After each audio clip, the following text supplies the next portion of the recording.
It was a cold Wednesday morning in the small town of Millersburg, the kind of place where news traveled faster than the speed of light and everyone knew everyone else's business. Mary Robinson had lived here her whole life. She was a tall, strong, dark-skinned woman in her late 40s, with eyes that could see straight through you and a voice that could calm a storm. She owned and ran Mary's Diner, the only 24-hour restaurant for miles. Locals loved her food, especially her homemade biscuits and gravy, and truckers swore her coffee could keep a man awake for 3 states. The day began like any other. She unlocked the door at 5:30 a.m., the familiar smell of bacon and fresh coffee filling the air. The regulars came in for their morning fixes. Joe, the retired fireman, always ordered 2 eggs sunny side up. Martha, the post office clerk, liked her pancakes with extra syrup. Mary moved behind the counter with the practiced rhythm of someone who had done this for years, chatting with each customer and keeping an eye on the griddle. It was around mid-morning when the rumble came. Not just one motorcycle, but several. The sound echoed through the quiet main street until 3 large Harley-Davidsons came into view. They were the kind of bikes that looked like they'd been on the road for decades, chrome shining, leather saddlebags worn but sturdy. The riders themselves were intimidating. Big men in leather jackets with the unmistakable patch on the back, a skull with wings and the words Hell's Angels. Around here, that patch drew instant judgment. Most locals gave them a wide berth, but Mary had learned long ago that you don't judge a person until you've looked them in the eye. The 3 riders parked outside, and one of them, a tall man with a graying beard and tattoos covering both arms, stepped off his bike. He looked like trouble to anyone passing by, but Mary noticed something different. His gait was slow, stiff, like he was hurting. The other 2 followed him inside, the bell over the door jingling in the suddenly tense diner. Conversations dropped to a whisper. They sat at a corner booth. Mary walked over, coffee pot in hand. "Morning, gentlemen," she said evenly. "Coffee." The bearded man gave a nod. "Please." No arrogance. No barked orders. Just a polite word. Mary poured their coffee and took their orders, 3 bacon cheeseburgers with fries. 15 minutes later, while Mary was at the counter wiping down the coffee machine, the door slammed open. 2 police officers entered, their boots heavy on the floor. She recognized them, Officer Trent and his rookie partner, Miller. Trent had a reputation for being a little too eager when it came to throwing his weight around, especially with people he didn't like. Their eyes locked onto the bearded biker. "John Ryder," Trent barked. "Stand up." The diner went dead silent. Mary glanced at the biker, who was sitting with his hands flat on the table, calm but wary. "What's the problem, officer?" he asked. "You know damn well," Trent snapped. "Stand up. Hands behind your head." Something about the way Trent said it set off alarm bells in Mary's mind. She had seen cops do their jobs before, but there was a tone here, an aggression that didn't fit. "Hold on," Mary said, stepping forward.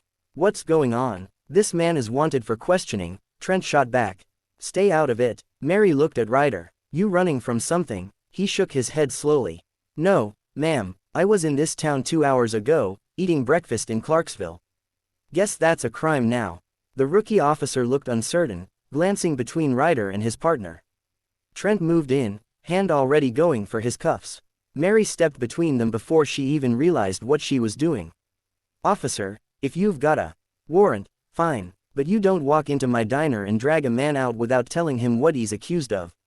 That's not how this works." "Lady, you need to back off," Trent growled. Mary didn't flinch. "And you need to remember there's about a dozen witnesses in here, and I got cameras." She pointed up at the small black dome in the corner. "So whatever you're about to do, it's gonna be recorded." The rookie shifted uncomfortably. "Maybe we should." "Shut up, Miller," Trent snapped. But the hesitation was enough. Ryder stayed still, calm as stone, and Mary's unwavering presence seemed to take the wind out of Trent's sails.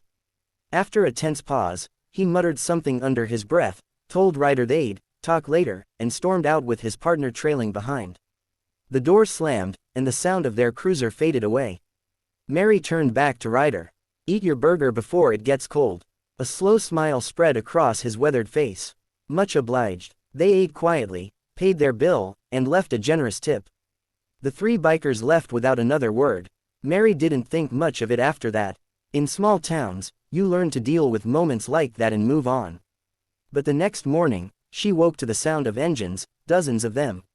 She looked out the diner's window and froze. The entire main street was lined with motorcycles.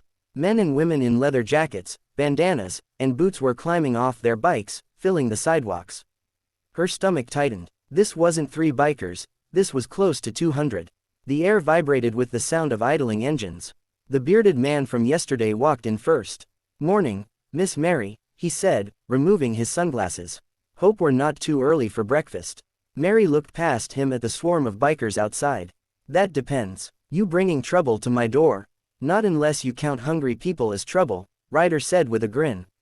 Within minutes, the diner was packed. Every booth, every stool at the counter was filled. Outside, the rest leaned on their bikes or stood chatting. Mary and her 2 waitresses worked like lightning, plates flying from the kitchen, coffee being poured non-stop. And every single biker was polite. "Yes, ma'am, no, ma'am, thank you." They tipped generously, paid cash, and left the place cleaner than when they arrived. During a rare quiet moment, Ryder sat down across from Mary. "I wanted to thank you for yesterday," he said. "Most folks see our patches and think we're the devil. You didn't." "I saw a man sitting in my diner," Mary replied simply.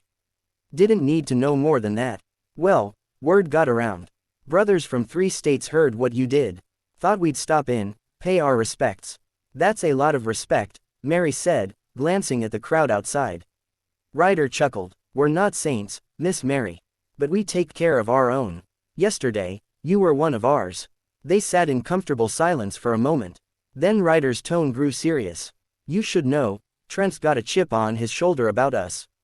Wouldn't surprise me if he comes sniffing around again. If he gives you any trouble, you call me." He slid a card across the table with nothing but a number and the words Hell's Angels, Ryder. Mary tucked it into her apron. "I'll keep that in mind." By early afternoon, the roar of engines faded as the bikers rode off in groups, leaving the street empty again. Mary stood in the doorway, watching them disappear into the horizon. The diner was quiet once more, but the feeling in the air was different, like something had shifted. That night, as she locked up, she noticed a motorcycle parked across the street. Ryder leaned against it, smoking a cigarette. He gave her a nod. "Just making sure you're good," he said. She smiled faintly. "I'm good." He dropped the cigarette, crushed it under his boot, and rode off into the darkness. From that day on, whenever a biker came through Millersburg, they stopped at Mary's diner. It didn't matter if it was one rider or a group of 20, word had spread far and wide. She never asked questions about where they'd been or what they'd done. She just served them coffee, burgers, and pie. And in return, no one ever messed with her place again. Months later, Trent did try to pull her into a mess. Came storming in, wanting to ask about some bikers who had been in town. Mary didn't flinch. She just crossed her arms and said, "Unless you've got a warrant, you can leave. And next time you want to throw your weight around, remember, some folks have more friends than you think." Trent never came back. Years later, Mary would still hear that familiar rumble from time to time. She'd step outside, see a Harley pull up, and know without asking that the rider had heard about the day a black woman stood up to the police for a Hell's Angel, and how 200 bikers showed up the next day to return the favor.